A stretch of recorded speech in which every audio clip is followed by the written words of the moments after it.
Ranchi Jamshedpur NH 33 को 214 करोड़ की बड़ी सौगात। 18 जून से शुरू होगा सड़क कायाकल्प का काम। जोहार, नमस्कार, आप देख रहे हैं स्वराज पोस्ट और मैं हूं मौसमी शर्मा। झारखंड के दो सबसे महत्वपूर्ण शहरों रांची और जमशेदपुर के बीच सफर अब और सुगम और सुरक्षित होने वाला है। केंद्र सरकार ने रांची महुलिया खंड स्थित राष्ट्रीय राजमार्ग 33 के सुदृढ़ीकरण और पूर्ण विकास के लिए 214.89 करोड़ रुपए की महत्वाकांक्षी परियोजना को मंजूरी दे दी है।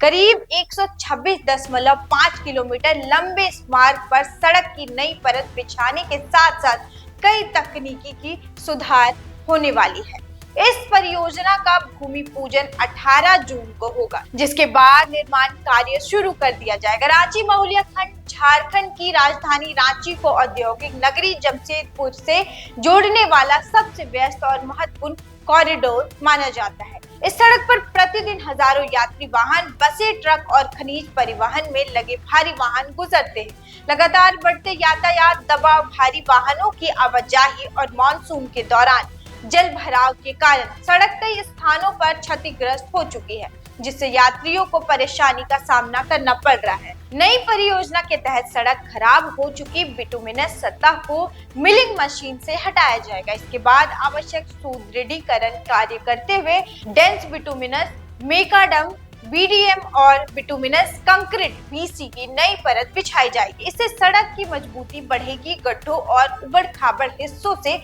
राहत मिलेगी तथा यात्रा समय में भी कमी आएगी। यह परियोजना केवल सड़क मरम्मत तक सीमित नहीं है, बल्कि झारखंड और अर्थव्यवस्था और औद्योगिक गतिविधियों को भी नई गति देने वाली मानी जा रही है। रांची टाटा कॉरिडोर राज्य को उड़ीसा और पश्चिम बंगाल से जोड़ने में अहम भूमिका निभाता है। ऐसे में सड़क की बेहतर स्थिति से माल ढुलाई, खनिज परिवहन और अंतरराष्ट्रीय व्यापार को भी बड़ा लाभ मिलेगा।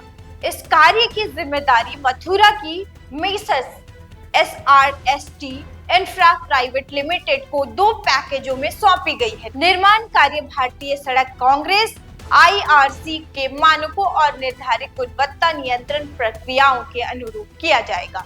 परियोजना की स्वीकृति और भूमि पूजन की घोषणा के बाद क्षेत्र के लोगों में खुशी का माहौल है। उम्मीद जताई जा रही है कि सड़क के उन्नयन से न केवल यात्रा आसान होगी, बल्कि क्षेत्रीय विकास, निवेश और औद्योगिक गतिविधियों को भी नई रफ्तार मिलेगी।